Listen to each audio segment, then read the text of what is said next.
ایک حرف کی میں تھوڑی سی تعریف کروں گا ان کے ساتھ معذرت کے ساتھ. انہوں نے لکھا تھا 25، انہوں نے لکھا 10 کروڑ انسانوں، لیکن اب 10 نہیں ہے 25 ہے. 25 کروڑ انسانوں، بولنے پہ پابندی، سوچنے پر تحذیریں، پاؤں میں غلامی کی آج بھی ہے زنجیریں، آج حرف آخر ہے بات چند لوگوں کی، دن ہے چند لوگوں کا، رات ہے چند لوگوں کی، اٹھ کے درد مندوں کے صبح و شام بدلو، اٹھ کے درد مندوں کے صبح و شام بدلو بھی، جس میں تم نہیں شامل وہ نظام بدلو بھی. کتنی خوبصورت بات انہوں نے کی ہے. یہ جو کوئی اگر سمجھتا ہے نا کہ تنقید، اب دیکھیں تنقید جو ہوتی ہے وہ ہمیشہ برائے اصلاح ہوتی ہے. ہم تنقید کرتے ہیں. اب ہوا کیا، اسی سپریم کورٹ کے یہ شرائع دستور ہے سامنے، جہاں ہم وی لا کر رہے ہیں نا، یہ سامنے شرائع دستور ہے. یہ پیچھے ہمارے آپ کو نظر آ رہی ہوگی سفید سنگ مرمر کی استادہ عمارت، جہاں یہ کہا جاتا ہے کہ انصاف کی فراہمی کی دی جاتی ہے، عدل کی بات کی جاتی ہے یہاں پر. لیکن ہمارا عدل جو ہے وہ لیا گیا کہاں سے؟ حضرت عمر فاروق کے ان سے مستار لیا گیا. لیکن حضرت عمر فاروق کا قول ہے کہ میں نے انسان کو آزاد، اللہ تعالیٰ نے انسان کو آزاد پیدا کیا، یہ ان کا قول ہے. ہم کون ہوتے ہیں پابندیاں لگانے والے؟ اللہ تعالیٰ اپنی الہامی کتاب میں بھی کہتا ہے، سورت رحمان ہے اس کی 4 یا 5 اس کی ورس ہے، مجھے وہ ایگزیکٹلی پتہ نہیں، لیکن ایک اس آیت کا میں مفہوم آپ کے سامنے پیش کر رہا ہوں. وہ کہتا ہے کہ میں نے انسان کو بولنا سکھایا. اب بولنے سے کیا مراد ہے؟ بولنے سے یہ مراد نہیں کہ اللہ تعالیٰ نے مجھے زبان دی ہے یا بولنا دیا ہے تو میں یہاں پر کسی کی کسیدہ خواہ بن جاؤں، جھوٹی تعریف کروں. یہ مجھ سے نہیں ہوتا کم از کم. میں کیونکہ اللہ تبارک و تعالیٰ کہتا ہے کہ میں نے انسان کو بولنا سکھایا ہے. اس سے مراد ہے، اگر آپ اس کی تفسیر پڑھیں جا کر، اس سے مراد ہے کہ ظالم جابر حکمران کے سامنے کلمہ حق کہنا جو ہے اس وہ بولنے سے مراد ہوتی ہے. اچھا. اللہ تعالیٰ میری ایک ہاں. ایک ایک بات صحیح کر کے صحیح. میں آپ سے اجازت لوں گا. اللہ تعالیٰ قرآن میں یہ بھی کہیں نہیں، اللہ تعالیٰ بے شمار چیزوں کی قسم کھائی ہے، لیکن وہاں پر اللہ نے قرآن میں والقلم، قلم کی بھی قسم کھائی ہے.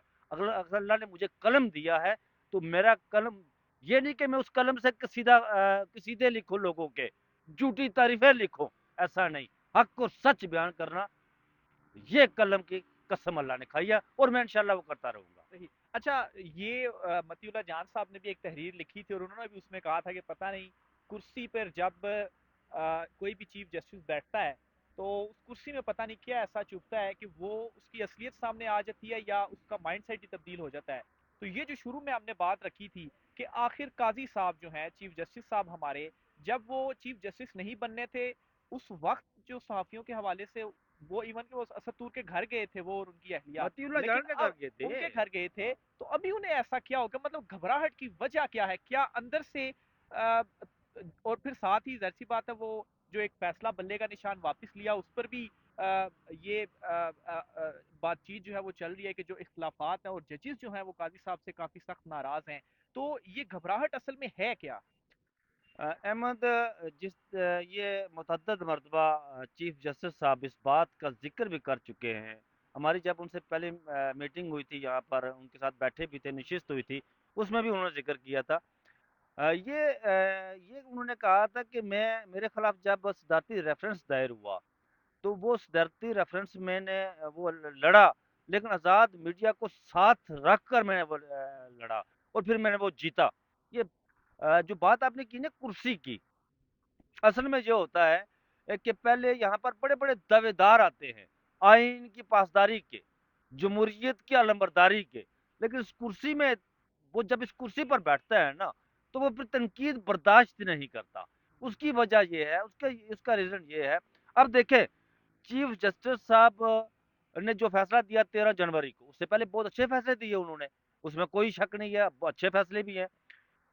جو بلے کا فیصلہ دیا تھا قاضی منیر نے، اچھا میں اکثر اپنے دوستوں کو یہ، آج میں متی اللہ جان صاحب سے اس بات پر ڈسکشن کر رہا تھا، مکالمہ کر رہا تھا ان سے کہ چیف جسٹس صاحب کہہ رہے ہیں کہ میں نے جمہوریت کی مضبوطی کے لیے یہ ہم کام کر رہے ہیں، آئین کی پاسداری کے لیے کام کر رہے ہیں.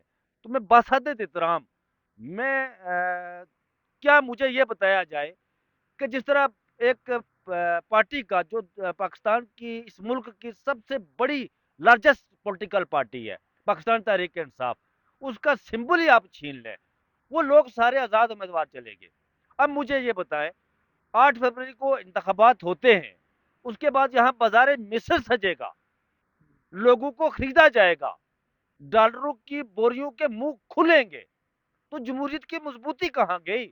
حضور آپ نے جمہوریت کی مضبوطی کے لیے یہ فیصلہ نہیں دیا، آپ نے کسی کو خوش کرنے کے لیے فیصلہ دیا ہے، اور جمہوریت کے جو درخت تھا، کمزور سا درخت تھا، جس پر جو ابھی پھل پھول رہا تھا، اس کی جڑوں میں آپ نے تیل دیا ہے۔ اگر آپ کو کہتا ہے کہ جمہوریت کی مضبوطی، یہ غلط بات ہے۔ اس فیصلے کو 13 جنوری کے فیصلے کے بعد جو رات کو فیصلہ دیا 11:30 بجے، آپ سپریم کورٹ کے اندر موجود تھے، کورٹ روم کے اندر میں بھی موجود تھا، جب یہ فیصلہ دیا گیا تو اس سے اگلے 1 گھنٹے میں اس فیصلے کا تہیہ پچا کر دیا گیا۔ وہ فیصلہ قاضی منیر نے، جو جسٹس منیر بہت پہلے دیا، 70 سال پہلے دیا تھا، یہاں پر جو مولوی تمیز الدین کیس کا فیصلہ تھا، اس فیصلے کو تاریخ نے اچھا میں آپ کو بتاؤں کہ یہ فیصلہ جو دیا گیا قاضی صاحب نے، یہ وہ فیصلہ بھی ٹیکنیکل بنیادوں پر دیا گیا تھا، آئین اور قانون کے مطابق تھا فیصلہ، وہ اس میں کوئی دو رائے نہیں ہے۔ لیکن کچھ چیزیں ایسی ہوتی ہیں جو پولیٹیکل ہوتی ہے، جو فیصلے ہوتے ہیں اس کے اثرات بہت بعد میں پڑتے ہیں۔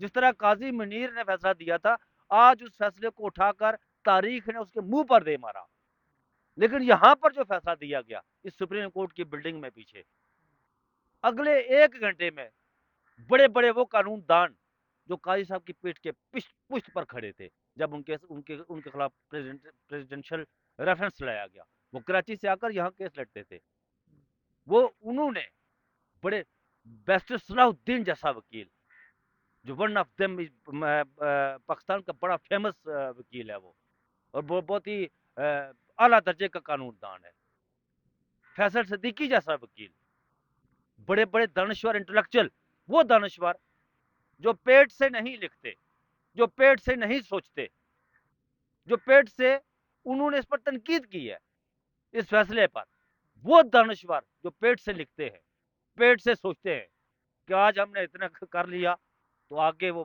جنہیں میں عرف عام جنہیں میں باڑے کا ٹٹو کہتا ہوں، وہ دانشور، وہ تو ایسا بہت کم آپ کو ملے گا کہ شاید کسی نے کیا ہو۔